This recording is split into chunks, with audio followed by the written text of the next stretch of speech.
Halo guys, salam sejahtera dan terima kasih juga masih berada di channel ini untuk menantikan info-info selanjutnya.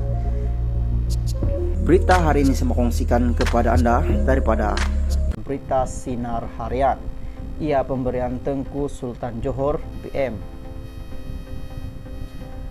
Sealam, Perdana Menteri Datuk Seri Anwar Ibrahim menjelaskan kasut miliknya yang didakwa berharga lebih Rm5.500 adalah pemberian Sultan Johor 2 tahun lalu.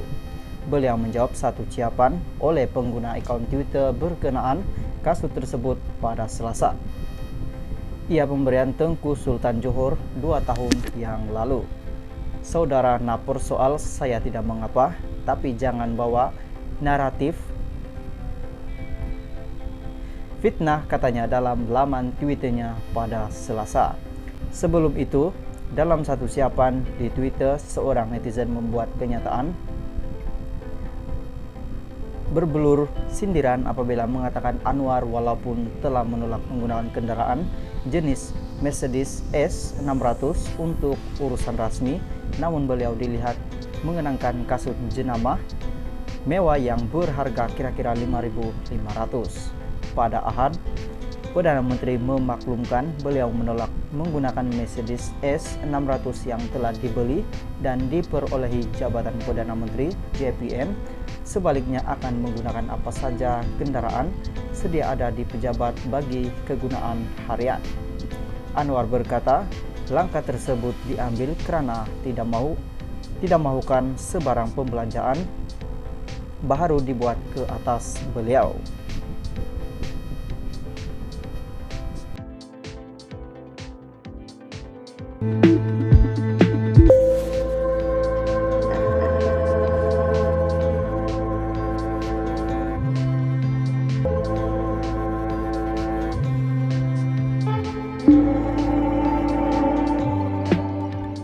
Halo guys, salam sejahtera dan terima kasih juga masih berada di channel ini untuk menantikan info-info selanjutnya.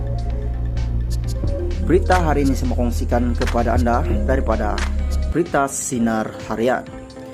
Kerjasama BNPH tidak abai prinsip Parti Ahmad Zahid. Sealam, Presiden UMNO Datuk Seri Dr. Ahmad Zahid Hamidi menegaskan kerjasama yang dibentuk antara Barisan Nasional BN dan Pakatan Harapan PH yang merangkumi DAP pada Parca Pilihan Raya Umum ke-15 PRU 15 tidak akan menghilangkan identitas serta mengabaikan prinsip parti itu. Justru, beliau meminta semua pihak untuk memahami bahwa prinsip menolak sebarang kerjasama dengan PKR, DAP, dan Parti Peribumi Bersatu Malaysia Bersatu adalah untuk berhadapan PRU 15 dan bukannya selepas PRU 15. Selepas pilihan raya umum, marilah kita merapatkan Barisan Nasional. Umpama lidi sikat ini perlu bagi menyapu segala kotoran yang telah dilemparkan kepada UMNO, dan pembersihan ini penting bagi memastikan laman politik tidak kotor luar dan dalam. Kesinambungan politik ini tidak akan menghilangkan identiti UMNO yang tetap tidak berubah objektif. Penubuhan parti itu sebagai wadah perjuangan orang Melayu dan Islam bagi memperkasa kemajuan bangsa sesuai dengan perkembangan. Ia perlu cekna dengan perubahan semasa, dinamik dan dilihat katanya menerusi hantaran di Facebook pada Selasa. Sebaliknya, jelas Ahmad Zahid, kerjasama antara blok ini merupakan pilihan dan pendekatan baru yang akan menjadi perintis kepada perpaduan dan keharmonian kerajaan agar fokus pembangunan dapat diteruskan. Kerjasama yang dibina oleh BN, Perak, dan Pahang bagi memancarkan realiti masyarakat berbilang kaum dan meraihkan kepelbagaian sesuai dengan demografi negeri yang merupakan asas kepada pembentukan kerjasama strategik. Kerjasama ini berdasarkan prinsip untuk membawa kestabilan kepada kerajaan negeri dan memastikan kesejahteraan dan kebijakan dan kebajikan rakyat. Kesemua ini selari dengan pembentukan kerajaan perpaduan yang diilhamkan oleh Persatuan Agung, dan kini ia berbentuk kerajaan campuran selepas Perikatan Nasional menolak menyertainya, ujarnya.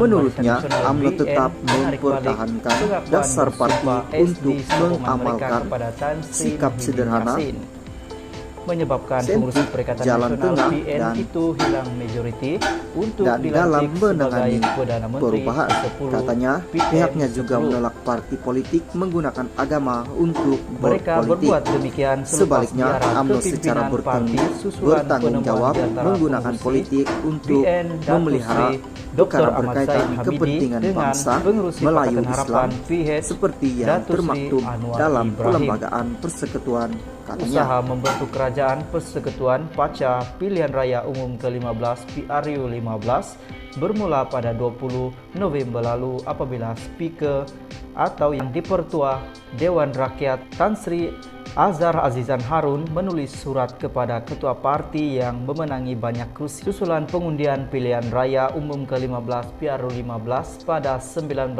November.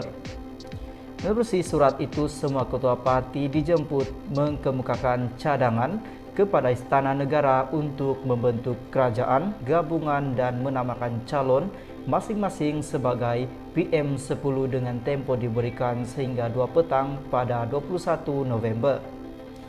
Pada hari sama juga, Azhar Azizan kemudian menghantar sepucuk lagi surat kepada semua ketua parti itu, meminta ahli parlemen masing-masing menandatangani pengakuan bersumpah SD menyatakan sokongan kepada calon Perdana Menteri 10 yang dinamakan mereka.